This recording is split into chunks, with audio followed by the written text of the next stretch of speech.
Hey friends, my name is Steve Guttenberg and I am the Audiophiliac, and today I'm going to share a little personal history.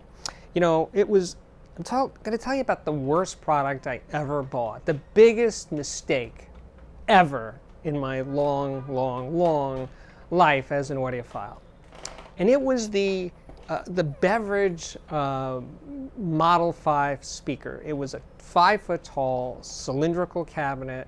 It was an electrostatic speaker, and it had a lens. So instead of the electrostatic panel just being exposed and facing forward, and being a dipole, the Beveridge was had the driver inside the box, and the sound came out through this lens, sort of a waveguide that focused the beam from, or the sound dispersion at least, from the Beveridge speaker.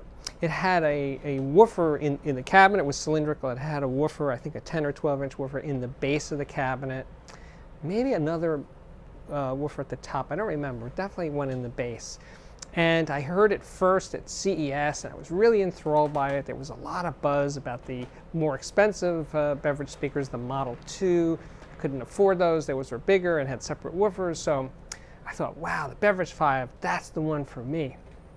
And I worked for Andy Singer, and he was a Beveridge dealer, so I had the speakers there to listen to, and I was just, it was a seduction. I liked the idea of electrostatic speakers, and Beveridge had the thing, and the lens. It was a lot of stuff pushing me, actually, towards getting those Beveridge speakers.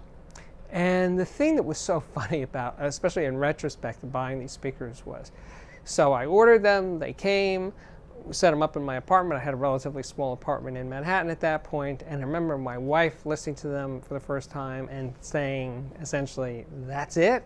That's what this thing is that you've been talking about for months? This is all there is to the to it?"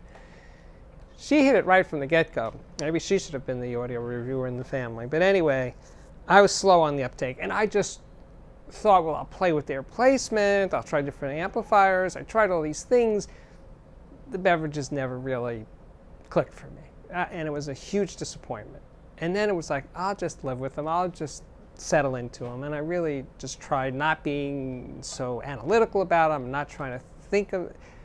And the weeks and months went by, and I was like, no, this isn't happening. I got to unload these things.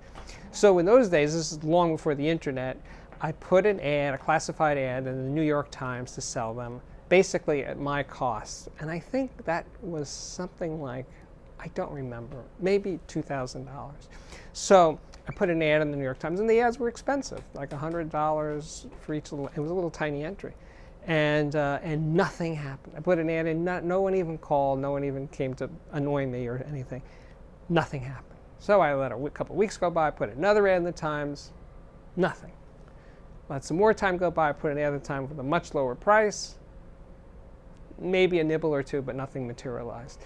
I let some more time go by, tried again, and it just wasn't happening. It just wasn't happening.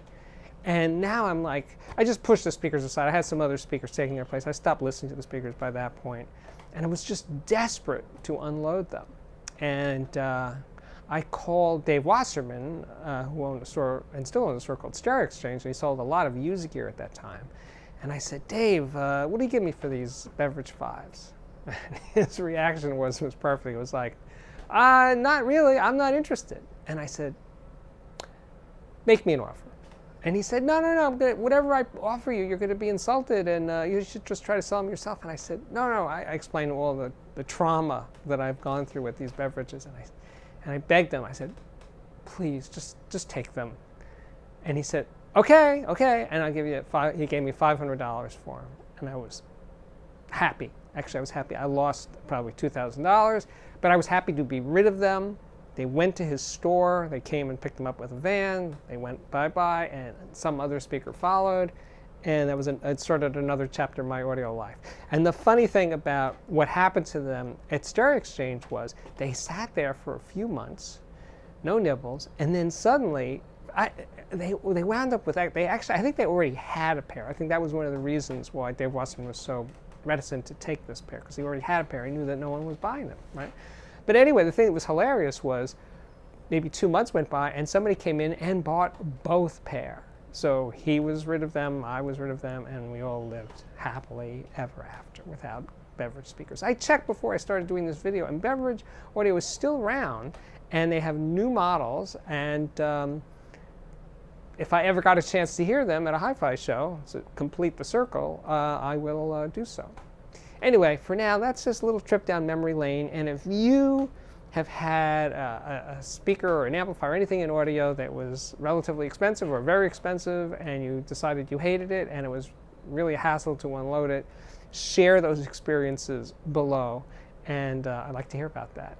My name is Steve Guttenberg. This is the Audiophiliac Daily Show. Comes up daily. Please come back often, if not daily. Share the ones you like, etc., etc. See you again real soon.